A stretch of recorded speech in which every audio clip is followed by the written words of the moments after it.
नमस्कार, स्वागत है आप सभी का आपके अपने परिवार साइन एजुकेशन में। तो एसएससी जीडी जीके जे सीरीज में आपका एक बार फिर स्वागत है। उसी कड़ी में आज की हमारी नेक्स्ट क्लास होने वाली है। कितने नंबर की क्लास है? 14 नंबर की क्लास है। इससे पहले हमने 13 क्लास कंप्लीट कर ली। इसमें हम प्रीवियस ईयर के क्वेश्चन और इनके साथ ही जो नए संबंधित उनसे क्वेश्चन बनने वाले हैं वो सारे डिस्कस करते हैं। तो क्लास को शुरू से लेकर लास्ट तक जरूर देखना। देखिए, हमारा आज का पहला क्वेश्चन है, खाने के बाद पेट में होने वाली एसिडिटी को किसे लेने से खत्म किया जा सकता है? कि हम खाना खाते हैं उसके बाद हमारे पेट में जो एसिडिटी हो जाती है उसको खत्म करने के लिए किसका प्रयोग किया जाता है? नींबू का रस, बेकिंग सोडा, सब्जियां और फलों का रस। तो राइट आंसर क्या हो जाएगा? बेकिंग सोडा का प्रयोग किया जाता है, यानी ऑप्शन बी करेक्ट हो जाएगा। अगला क्वेश्चन है, सच्चिदानंद सिन्हा के स्थान पर भारत की संविधान सभा का अध्यक्ष कौन बना था? देखिए, अध्यक्ष दो बने थे, एक तो अस्थायी अध्यक्ष और स्थायी अध्यक्ष बने थे। तो अस्थायी अध्यक्ष बने थे सच्चिदानंद सिन्हा। कौन से थे? अस्थायी अध्यक्ष थे। अस्थायी अध्यक्ष की बात करें तो सच्चिदानंद सिन्हा थे। और उसके बाद डॉक्टर राजेंद्र प्रसाद बने थे, वो थे स्थायी अध्यक्ष। क्या थे? स्थायी अध्यक्ष। यानी ऑप्शन सी हमारा यहाँ पर करेक्ट हो जाएगा। क्या हो जाएगा? ऑप्शन सी हमारा करेक्ट हो जाएगा। संविधान सभा की प्रथम बैठक 9 दिसंबर 1946 को नई दिल्ली में स्थित कौंसिल चैम्बर के पुस्तकालय भवन में हुई थी। इंपॉर्टेंट बात यह है कि संविधान सभा की प्रथम बैठक कब हुई थी? तो 9 दिसंबर कब हुई थी? 9 दिसंबर 1946 ईस्वी को हुई थी। संविधान सभा की पहली बैठक हुई थी। सभा के सबसे बुजुर्ग सदस्य सच्चिदानंद सिन्हा को सभा का अस्थायी अध्यक्ष चुना गया था। 11 दिसंबर 1946 को डॉक्टर राजेंद्र प्रसाद संविधान सभा के स्थायी अध्यक्ष निर्वाचित हुए थे। यदि पहली बैठक की बात करें तो 9 दिसंबर 1946 को हुई थी। अध्यक्ष की बात करें तो सच्चिदानंद सिन्हा बने थे जो अस्थायी थे। 11 दिसंबर 1946 को स्थायी अध्यक्ष बना दिया था डॉक्टर राजेंद्र प्रसाद को। अगला क्वेश्चन है, निम्नलिखित में से कौन सी मिट्टी भारत के उत्तरी मैदानों में पाई जाती है? कहाँ की बात हो रही है? उत्तरी मैदानों की बात हो रही है। तो कौन सी हो जाएगी? जलोढ़ मिट्टी, यानी ऑप्शन सी बिल्कुल करेक्ट हो जाएगा। जलोढ़ मिट्टी का निर्माण नदियों द्वारा लाई गई मिट्टी से होता है। किसके द्वारा होता है? नदियों द्वारा जो लाई गई मिट्टी है उसके द्वारा होता है। इसमें पोटास, चूना व कार्बनिक तत्वों की बहुलता होती है, जबकि नाइट्रोजन एवं ह्यूमस की कमी पाई जाती है। जलोढ़ मिट्टी में नाइट्रोजन की क्या होती है? कमी होती है। उर्वरता की दृष्टि से यह मृदा काफी उपजाऊ मानी जाती है। यह मिट्टी भारत के उत्तरी मैदानों में पाई जाती है। अगला क्वेश्चन है, भारतीय संविधान में मौलिक कर्तव्यों को कौन से संशोधन के द्वारा शामिल किया गया था? किसकी बात हो रही है? मौलिक कर्तव्यों की बात हो रही है। तो कौन सा हो जाएगा? 42वां संविधान संशोधन, यानी ऑप्शन डी बिल्कुल करेक्ट हो जाएगा। 42वां कब हुआ था? तो 1976 में हुआ था। कब हुआ था? 1976 में हुआ था, याद रखना। 42वें संविधान संशोधन 1976 द्वारा मौलिक कर्तव्यों को संविधान में शामिल किया गया था। इन्हें भाग 4 क में तथा अनुच्छेद 51 क के अंतर्गत रखा गया था। यदि भाग की बात करें तो कौन सा हो जाएगा? 4 क हो जाएगा। जबकि यदि आर्टिकल या अनुच्छेद की बात करें तो 51 क हो जाएगा, याद रखना इनको। अगला क्वेश्चन है, कोणार्क सूर्य मंदिर कहाँ स्थित है? बताइए, कोणार्क का जो सूर्य मंदिर है वो कहाँ पर स्थित है? तो ओडिशा में स्थित है, यानी ऑप्शन डी करेक्ट हो जाएगा यहाँ पर। कोणार्क सूर्य मंदिर ओडिशा राज्य में स्थित है। यह मंदिर अपनी भव्यता, अद्भुत बनावट और मूर्तिकला के समन्वय के लिए अद्वितीय है या प्रसिद्ध है। इस मंदिर का निर्माण 13वीं शताब्दी में राजा नरसिंह देव प्रथम ने करवाया था। यह बात इंपॉर्टेंट याद रखना। किसके द्वारा करवाया गया था? तो नरसिंह देव। कौन थे? नरसिंह देव के द्वारा करवाया गया था। नरसिंह देव प्रथम के द्वारा। कब करवाया था? तो 13वीं सदी में करवाया गया था। देखिए, अगला क्वेश्चन है, हमारे भोजन में आयोडीन युक्त नमक होना जरूरी या महत्वपूर्ण है? क्यों है? यह दृष्टि में सुधार करता है? नहीं, आयोडीन नमक से दृष्टि का कोई भी लेना देना नहीं है। यह ऊंचाई हासिल करने में हमारी मदद करता है? यह भी नहीं होता है। इसके अलावा ऑप्शन है, यह हड्डियों के निर्माण में मदद करता है? यह भी नहीं होता है। यह थायराइड ग्रंथि के सुचारू संचालन में मदद करता है? यह बिल्कुल करेक्ट हो जाएगा, यानी ऑप्शन डी। थायराइड ग्रंथि के सुचारू संचालन में यह हमारी मदद करता है। अगला क्वेश्चन है, इमली में मौजूद अम्ल का नाम बताइए। ये क्वेश्चन हमने लास्ट 2 क्लासों में भी पढ़ा था। इमली में मौजूद अम्ल या इसके अलावा जो प्राकृतिक स्रोत है उनमें कौन सा अम्ल पाया जाता है? तो बताइए, इमली में कौन सा हो जाएगा? टार्ट्रिक अम्ल हो जाएगा, यानी ऑप्शन सी बिल्कुल करेक्ट हो जाएगा। 12वीं पंचवर्षीय योजना का उद्देश्य क्या था? 12वीं पंचवर्षीय योजना का उद्देश्य क्या था? स्थिरता और प्रगतिशील उपलब्धि के साथ विकास नहीं, गरीबी और महिलाओं के शोषण को कम करना नहीं, तीव्र, टिकाऊ और अधिक समावेशी विकास। इसके अलावा एक ऑप्शन है तीव्र और अधिक समावेशी विकास। इसमें तीव्र और अधिक समावेशी विकास है, इसमें तीव्र, टिकाऊ और अधिक समावेशी, यानी तीव्र, टिकाऊ और अधिक समावेशी, यानी ऑप्शन सी बिल्कुल करेक्ट हो जाएगा। तीव्र भी था, टिकाऊ भी था और अधिक समावेशी विकास पर ध्यान दिया गया था। कौन सी योजना? 12वीं पंचवर्षीय योजना। अगला क्वेश्चन है, भारत के एक रियासतों के एकीकरण में किसने निर्णायक भूमिका निभाई थी? एकीकरण की बात चल रही है, तो किसने सर्वाधिक महत्वपूर्ण भूमिका निभाई? सरदार वल्लभ भाई पटेल, यानी ऑप्शन सी करेक्ट होगा। सरदार वल्लभ भाई पटेल एक भारतीय राजनीतिक थे। इन्होंने स्वतंत्रता के लिए देश के संघर्ष में अग्रणी भूमिका निभाई तथा एक एकीकृत स्वतंत्र राष्ट्र के एकीकरण का मार्गदर्शन भी किया था। इन्होंने भारत के पहले उप प्रधानमंत्री के रूप में कार्य किया। किसके रूप में कार्य किया था? भारत के प्रथम उप प्रधानमंत्री के रूप में कार्य किया था।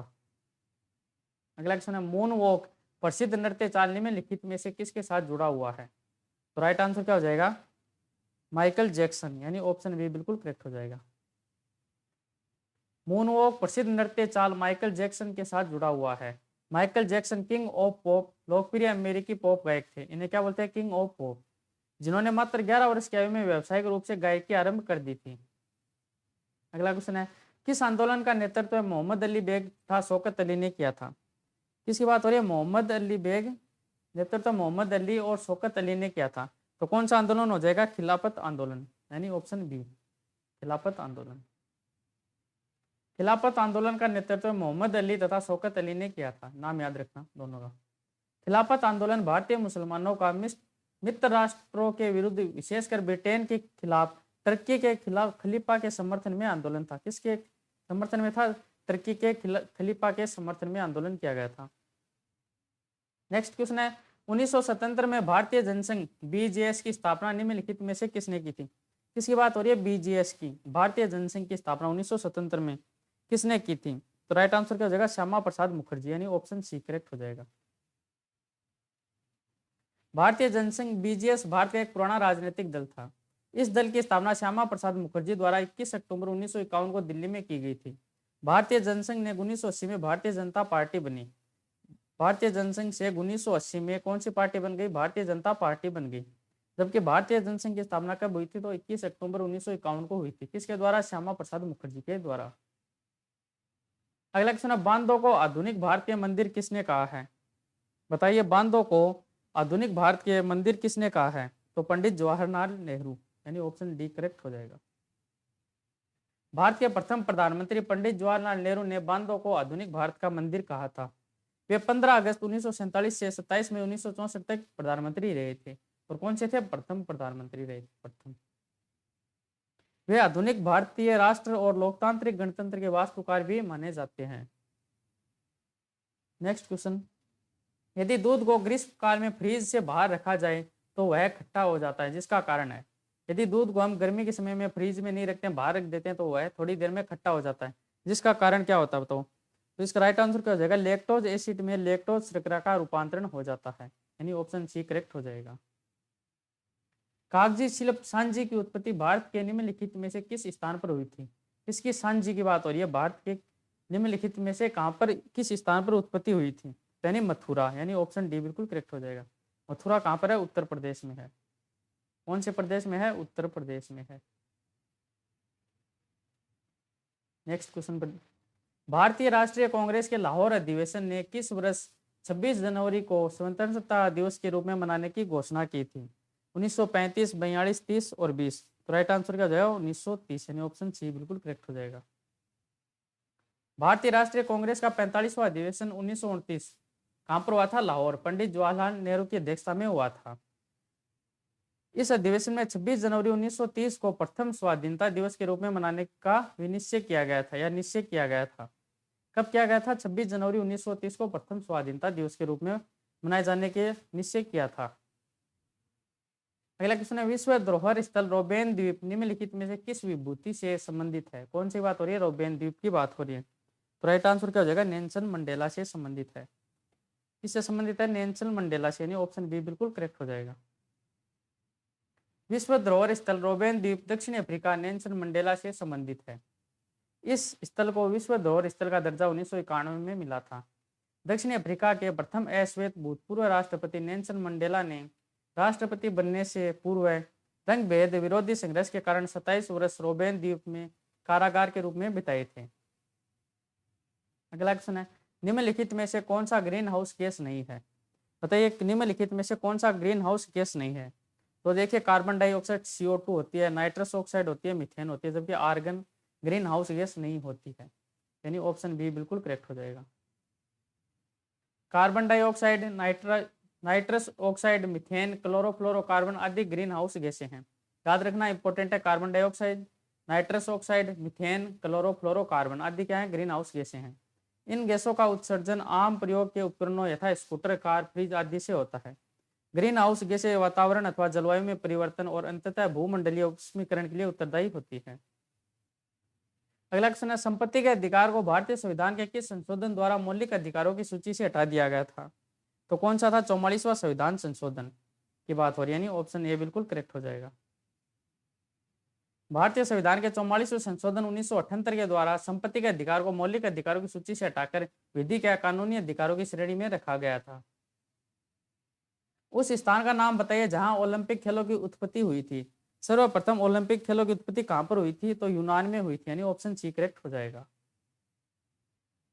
ओलंपिक खेलों का इतिहास बहुत पुराना है। प्राचीन काल में इन खेलों का आयोजन यूनान, ग्रीस की राजधानी एथेंस में 1896 में किया गया था। अतः इन खेलों की उत्पत्ति यूनान से हुई है। कहां से हुई है? यूनान से हुई है। प्रथम खेल कब हुए थे? 1896 में हुए थे। पहले आधुनिक ओलंपिक खेल कब आयोजित किए गए थे? ये क्वेश्चन अभी हमने पढ़ा है। पहले आधुनिक ओलंपिक खेल कब आयोजित किए गए थे? तो कब हुए थे? 1896 में, यानी ऑप्शन ए बिल्कुल करेक्ट हो जाएगा। पहले आधुनिक ओलंपिक खेल 6 अप्रैल 1896 को आयोजित किए गए थे। इनका आयोजन एथेंस में किया गया था। समारोह का उद्घाटन राजा जॉर्जियोस प्रथम ने किया था। उद्घाटन किसने किया था? राजा जॉर्जियोस प्रथम ने किया था। अगला क्वेश्चन है, निम्नलिखित में से क्या भारत के संविधान की विशेषता नहीं है? भारत के संविधान की विशेषता नहीं है। मूलभूत अधिकार, सत्ता का विभाजन, एकात्मक प्रणाली और इसके अलावा क्या है? संघीयता। तो राइट आंसर क्या हो जाएगा? एकात्मक प्रणाली। क्या हो जाएगा? एकात्मक प्रणाली भारतीय संविधान की विशेषता नहीं है, जबकि बाकी तीनों की तीनों विशेषता हैं। इनके अलावा और देखो, भारतीय संविधान की प्रमुख विशेषता इनमें लिखित है, जिसमें देखो विशालतम संविधान, सर्वप्रभुत्व संपन्न लोकतंत्रात्मक गणराज्य की स्थापना, समाजवाद एवं धर्मनिरपेक्षता, संसदीय शासन पद्धति का प्रादुर्भाव, मूल अधिकार, मूल कर्तव्य, राज्य के नीति निर्देशक तत्व, कठोरता एवं लचीलापन का समन्वय, संघीयता तथा सत्ता का विभाजन इत्यादि क्या है? भारतीय संविधान की विशेषता है। क्या है? विशेषता है। अगला क्वेश्चन है, बेडाक्विनाइन दवा को निम्नलिखित में से किस बीमारी के इलाज के लिए विकसित किया गया था? तो किस बीमारी के लिए था? तो MDR टीबी, यानी ऑप्शन बी बिल्कुल करेक्ट हो जाएगा। MDR टीबी के लिए। अगला क्वेश्चन है, निम्नलिखित में से कौन सी नदी अरब सागर में जाकर मिलती है? कहाँ की बात हो रही है? अरब सागर में जाकर मिलती है। तो अरब सागर में कौन सी जाती है? कावेरी, गोदावरी, कृष्णा, नर्मदा। तो कौन सी हो जाएगी? नर्मदा नदी। ऑप्शन डी बिल्कुल करेक्ट हो जाएगा। नर्मदा नदी की लंबाई की बात करें तो कितनी है? 1312 किलोमीटर। 1312 किलोमीटर है। कावेरी, गोदावरी तथा कृष्णा नदी बंगाल की खाड़ी में मिलती है, जबकि नर्मदा नदी अरब सागर में मिलती है। नर्मदा नदी का उद्गम विंध्याचल पर्वत श्रेणियों में स्थित अमरकंटक नामक स्थान से होता है। वेरी वेरी इंपॉर्टेंट, याद रखना, अमरकंटक नामक स्थान से नर्मदा नदी का उद्गम होता है। अगला क्वेश्चन, भारत की जीडीपी की गणना के लिए कौन सी संस्था जिम्मेदार है? कौन सी गणना के लिए? जीडीपी की गणना के लिए कौन सी संस्था जिम्मेदार है? तो केंद्रीय सांख्यिकी कार्यालय, यानी ऑप्शन डी बिल्कुल करेक्ट हो जाएगा। भारत की जीडीपी की गणना के लिए केंद्रीय सांख्यिकी कार्यालय जिम्मेदार है। यह कार्यालय देश में सांख्यिकी कार्यकलापों का समन्वय करता है। इस कार्यालय का प्रमुख महानिदेशक होता है। केंद्रीय सांख्यिकी कार्यालय सरदार पटेल भवन, संसद मार्ग, नई दिल्ली में स्थित है। कहाँ पर है हेडक्वार्टर इसका? तो नई दिल्ली में है। याद रखना, नई दिल्ली में। अगला क्वेश्चन है, 2011 की जनगणना के अनुसार भारत में निम्नलिखित में से किस राज्य में जनसंख्या घनत्व सबसे कम है? जनसंख्या घनत्व सबसे कम किस राज्य में है? तो अरुणाचल प्रदेश में हो जाएगा, यानी ऑप्शन ए बिल्कुल करेक्ट हो जाएगा। 2011 की जनगणना के अनुसार भारत के सर्वाधिक जनसंख्या घनत्व वाला जिला बिहार। यदि सर्वाधिक की बात करें तो कौन सा राइट आंसर हो जाएगा? बिहार हो जाएगा। क्या हो जाएगा? बिहार। वहां का कितना है? 1106 है। जबकि सबसे कम की बात करें तो कौन सा हो जाएगा? अरुणाचल प्रदेश हो जाएगा, और यहाँ का कितना है? 17। स्वच्छता स्वतंत्रता से अधिक महत्वपूर्ण है, यह किसने कहा था?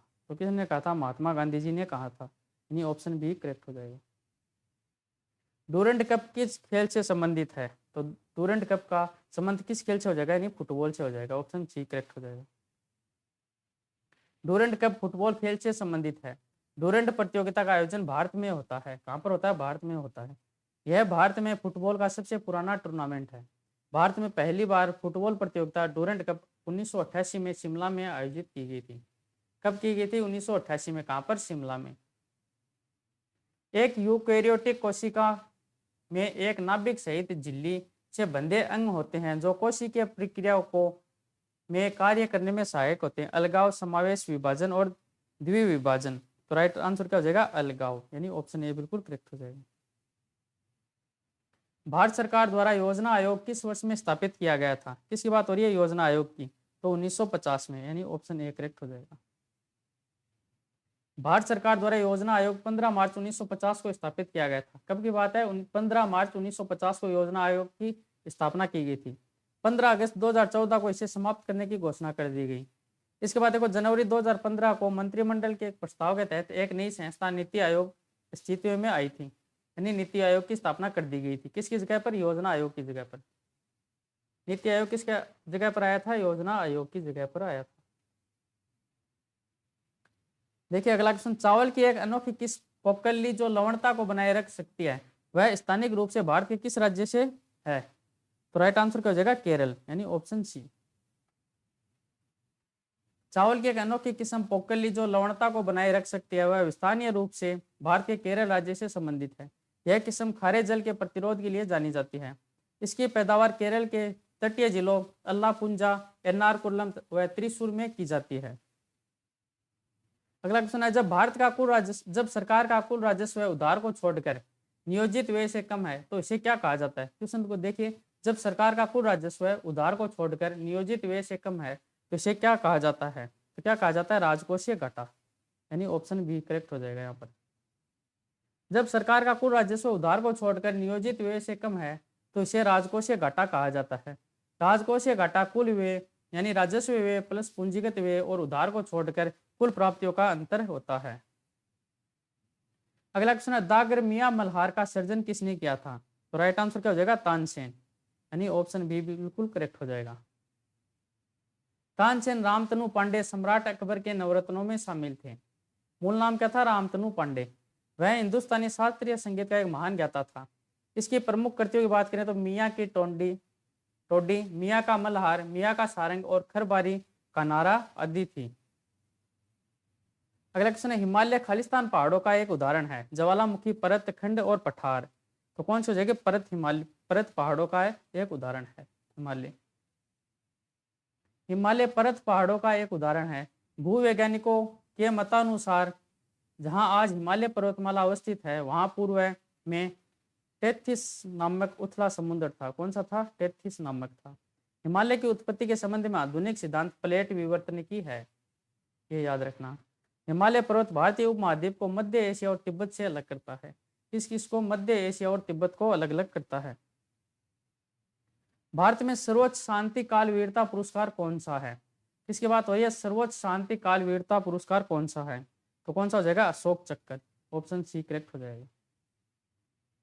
अशोक चक्र भारत का शांति के समय दिया जाने वाला सर्वोच्च वीरता पुरस्कार है। यह पुरस्कार सैनिकों और असैनिकों को असाधारण वीरता, शूरता या बलिदान के लिए दिया जाता है। अगला क्वेश्चन है, भारत एक खोज द डिस्कवरी ऑफ इंडिया पुस्तक के लेखक कौन है? इंपॉर्टेंट पुस्तक है, याद रखना। द डिस्कवरी ऑफ इंडिया या भारत एक खोज के लेखक कौन है? तो जवाहरलाल नेहरू, यानी ऑप्शन डी यहाँ पर करेक्ट हो जाएगा। भारत एक खोज द डिस्कवरी ऑफ इंडिया पुस्तक के लेखक जवाहरलाल नेहरू हैं। नेहरू जी ने यह पुस्तक स्वतंत्रता आंदोलन के दौरान अहमदनगर के किले में अपने 5 महीने के कारावास के दिनों में लिखी थी। यह पुस्तक 1946 में प्रकाशित हुई। कब हुई थी? 1946 में। अगला क्वेश्चन है, कांगड़ा चित्रकला शैली स्कूल ऑफ पेंटिंग्स के संदर्भ में निम्नलिखित में से कौन सा कथन सही है? उसमें गहरे लाल और काले रंग के साथ सशक्त रंगों का उपयोग होता है। नहीं, गलत बात। इसका विकास समुद्रगुप्त के शासनकाल में हुआ था। गलत है। यह वैष्णव परंपराओं से प्रेरित हुआ था, यानी ऑप्शन सी बिल्कुल यहाँ पर करेक्ट हो जाएगा। कांगड़ा चित्रकला school of paintings Himachal Pradesh की कांगड़ा घाटी में बसे कलाकार परिवारों द्वारा बनाए गए लघु चित्र है। कहाँ की बात हो रही है? हिमाचल प्रदेश से संबंधित है। कांगड़ा शैली के चित्रों में कला के विकास और बारीकियों का सुंदर चित्रण मिलता है। अंतिम क्वेश्चन आज का देखिए, सत्रिया एक नृत्य शैली है जिसकी उत्पत्ति भारत के किस राज्य से हुई है। तो हमने एक शास्त्रीय नृत्य की क्लास भी की थी, उसमें हमने पढ़ाया था सारे के सारे जितने भी शास्त्रीय नृत्य उनके बारे में। तो सत्रिया कहाँ से है, असम राज्य से है। कब नृत्य का शास्त्रीय नृत्य का दर्जा मिला था, तो 2000 में मिला था। और यह अंतिम शास्त्रीय नृत्य है। कौन सा है, अंतिम शास्त्रीय नृत्य, अंतिम शास्त्रीय नृत्य है। राइट आंसर क्या हो जाएगा, असम हो जाएगा। सत्रिया नृत्य एक नृत्य शैली है जिसकी उत्पत्ति भारत के असम राज्य में हुई। वर्ष 2000 में इस नृत्य को भारत के 8 शास्त्रीय नृत्यों में सम्मिलित होने का गौरव प्राप्त हुआ और इस नृत्य के संस्थापक कौन है, संत शंकर देव है। तो उम्मीद है आज की क्लास आपको पसंद आई होगी। तो क्लास को लाइक शेयर एंड चैनल को सब्सक्राइब करना। वीडियो